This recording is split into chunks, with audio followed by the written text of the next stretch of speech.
Bueno, pues buenas tardes, ¿cómo estamos? Hoy estamos aquí en el estudio de nuevo porque vamos a iniciar el número 3 de nuestros tutoriales sobre la pintura, donde tengo ya aproximadamente 40 temas para hacer tutoriales una vez por semana. Entonces, hoy vamos a iniciar el número 3, después de estos dos anteriores, que han sido el 1, carboncillo, y el segundo, la paleta, que han sido bastante exitosos. Pues hoy vamos a hacerlo sobre los soportes pictóricos. Hay varios tipos de soportes pictóricos, como vamos a ir viendo, pero vamos a ver, naturalmente, los más importantes. Aquí en el estudio tenemos varios.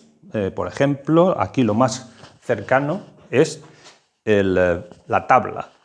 La tabla, que es un soporte pues que viene de la antigüedad, donde se usaban maderas de todo tipo, maderas más gruesas, menos gruesas.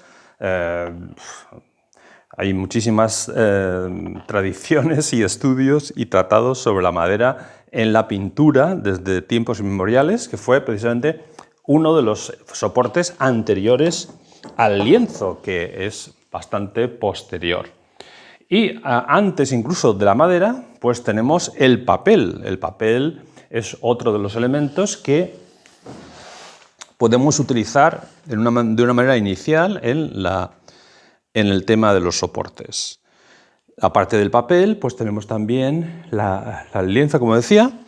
Aquí tenemos un lienzo que está sin enmarcar, o sea, sin poner el bastidor, y que también nos puede servir como una primera aproximación a lo que es la pintura sobre tela, sobre lienzo. Como veis, la tela es flexible, se va en rollos, etcétera, se puede doblar, doblar no, enrollar, más bien, se puede enrollar.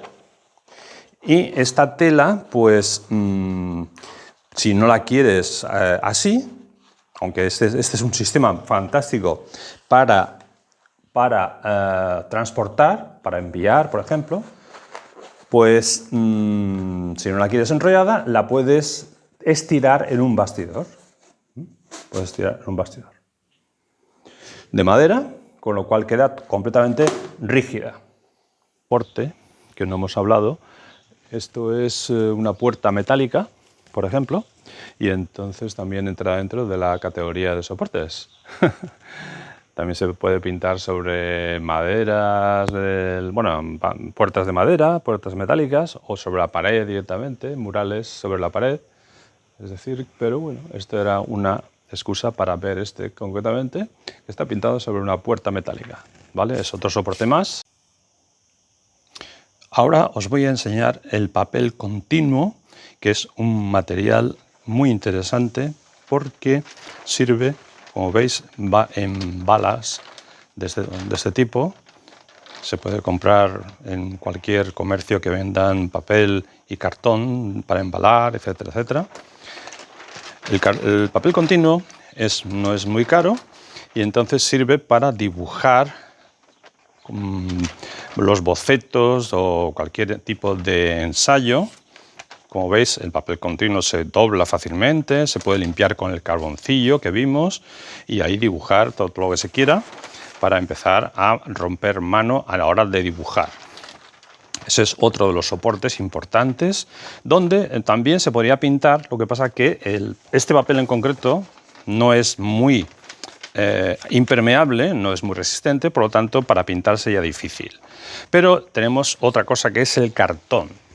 El cartón es un poco más allá del papel, es un poquito más grueso, sería como varios papeles juntos.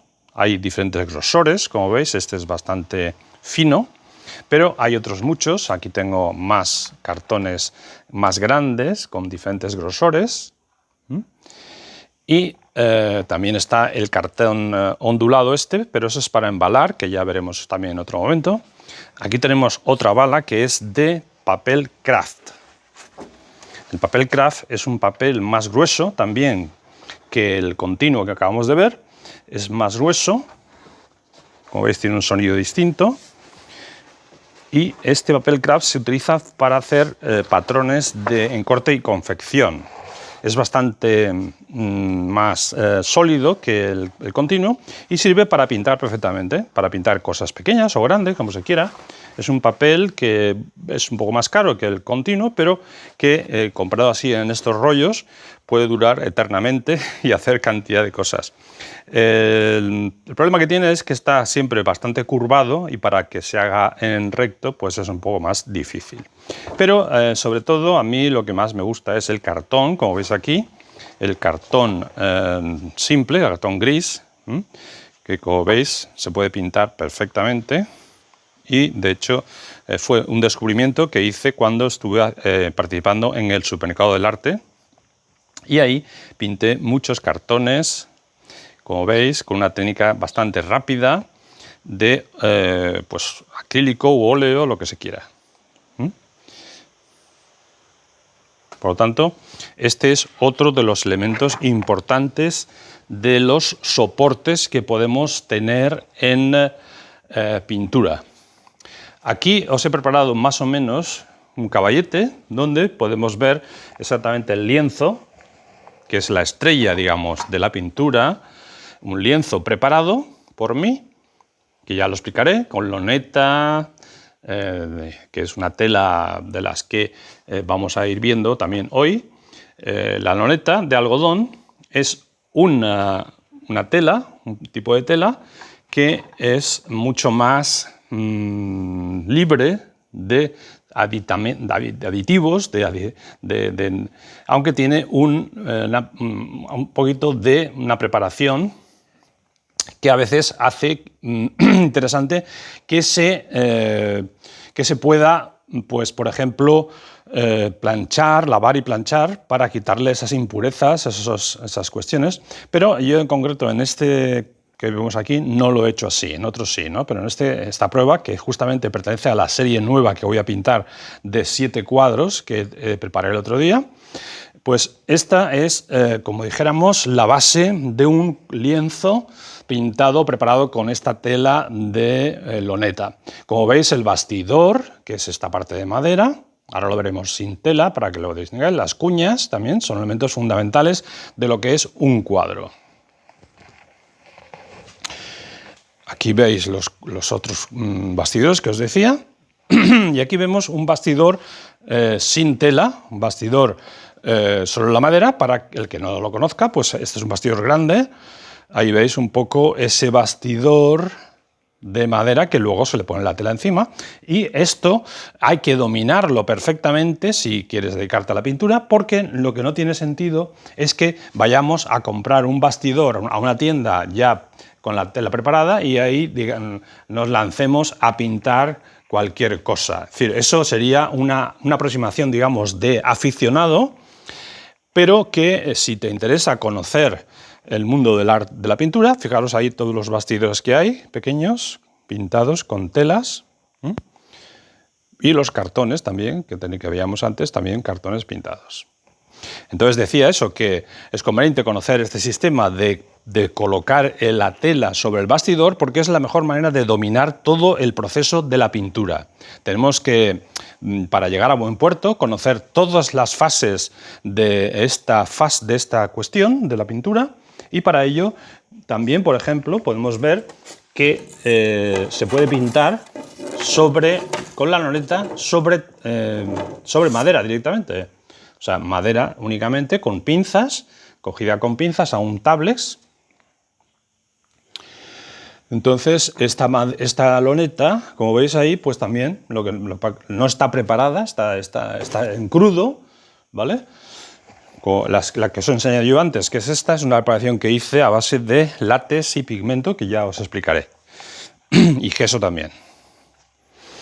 La loneta se puede enrollar, como veis aquí, para guardar, por ejemplo, una obra pintada, sin problema, y es muy resistente, es mucho más resistente que el algodón que conocemos, o sea, el algodón que conocemos de lienzos pues más clásicos, como por ejemplo este que tengo ahora mismo en el caballete. Este mismo cuadro del caballete es un lienzo, que ahora lo veremos por detrás, más clásico a nivel de soporte, que es el que se compra en las tiendas de materiales de bellas artes. Este es como digo, es un tipo de lienzo que ya está preparado. A ver si puedo pasar por aquí. Y entonces os lo enseño por detrás. Sí. No sé si se ve bien, pero bueno, lo podemos ver en otro también que está allá. Bien, lo veremos ahora detrás, en otro. Entonces, esta tela que es la tela de algodón, pues últimamente a mí personalmente me gusta cada vez menos, o sea, me gusta mucho más la loneta. Aquí veis un poco, por ejemplo, lienzos, o sea, con loneta. Esto también es una tela preparada, loneta. Este, por ejemplo, es un lienzo de esta tela de algodón que decimos que se compra en las tiendas, que ya viene preparada, que es mucho más dura, mucho más fuerte en general. Hay diferentes grosores de estas telas para comprar, pero tú ahí pues no decides nada. Prácticamente ya te viene dado, tienes que ir probando las diferentes cosas que hay en el mercado y las venden en rollos, como puede ser este que veis aquí de la loneta. Este es el único que me queda ahora mismo de la loneta que hemos visto antes, que la venden en rollos. Bueno, la venden en dobladas, pero las puedes hacer en rollos para tenerla mejor almacenada. ¿Ves? Este también por detrás es otro lienzo de tela, con el bastidor de tela de la que hemos comentado antes también, de la que se compra en las tiendas. O sea, esto es algodón, normalmente esto es algodón, puede ser también de lino, el lino es más fino, por ejemplo, me parece que esto de aquí es lino, exacto, sí, esto es lino, que es un poquito más fino, tiene un color gris, como veis, aunque esta concretamente no está imprimada, o sea, este es un lino sin imprimar, ¿vale? Estos cuadros están preparados para la próxima exposición que tengo en Marbella.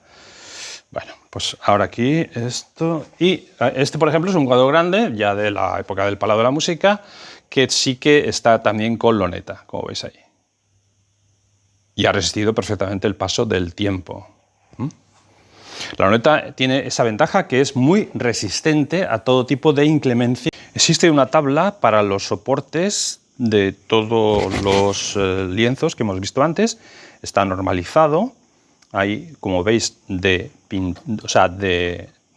figura, paisaje y marina. Es decir, que un mismo tamaño tiene las tres posibilidades. Los tamaños más conocidos pues son, por ejemplo, el 6F, que es este, 41 por 33, o en paisaje, que sería 41 por 27, ¿vale? Por ejemplo. Luego están aquí los 20, 30, este es el número de referencia comercial, digamos, y aquí están las medidas en centímetros de cada una de las posibilidades. Por ejemplo, el 80, que es 146 por 114. Aquí también, a raíz de esta cuestión de los formatos, tengo que deciros que la ficha técnica pues también es interesante que sea una ficha pues que tenga unas características determinadas que os voy a mostrar en un cuadro. Aquí, en el cuadro este que os estoy mostrando, pues vemos que la medida de la izquierda siempre es la primera que a la hora de poner en la ficha técnica. Como veis ahí, pues tenemos primero el título, después las medidas, segundo sería la técnica, después las medidas, el año y el precio. Ese sería un poco el orden de la ficha técnica. Entonces, en la cuestión de las medidas, y como digo, siempre la vertical de la izquierda es la primera. Ahí tenéis unos ejemplos en el texto. Y también a la hora de escribir la técnica, fijaros que siempre se pone primero el elemento que utilizamos sobre el soporte. Por ejemplo, si es óleo, pues sería óleo sobre lienzo, barra lienzo. Si es, por ejemplo, acrílico sobre tabla, pues primero sería acrílico, barra tabla. o cualquier otra posibilidad. Siempre el soporte detrás de la barra, ¿vale? Primero ponemos la técnica que sea. Por ejemplo, como digo, óleo, acrílico, acuarelas, ceras, watch, lo que sea. Bueno, pues espero que os haya gustado este tercer vídeo sobre los soportes. Tenemos muchas más cosas de las que hablar en este pequeño formato que tenemos aquí a nuestra disposición para que haya mucha gente que nos pueda entender y ver. Y entonces, pues bueno, el próximo creo que era sobre... me parece que era ya sobre el óleo, me parece, ¿eh? Para ver un poco ya los tubos de óleo y todo eso. Me parece, ¿eh? No estoy seguro si había alguno más antes, porque son 40 títulos los que he visto de momento ahí, pero que hay muchas cosas que se pueden tratar en este formato. Y nada, espero que lo podáis ver, no sé cuándo supongo que se estrenará el miércoles, no lo sé, pero más o menos la idea es hacer uno a la semana, ¿vale? Bueno, pues hasta que os suscribáis los que no estéis todavía suscritos, que le pongáis ahí me gusta y todas esas cosas que suelen decirse, y que lo disfrutéis y lo pongáis en práctica sobre todo. O sea, que realmente si queréis dedicaros a la pintura, pues vayáis poco a poco conociendo todos estos elementos, el carboncillo, la paleta y ahora ya los soportes sobre los que vamos a empezar a trabajar. Venga, hasta el próximo vídeo. Chao.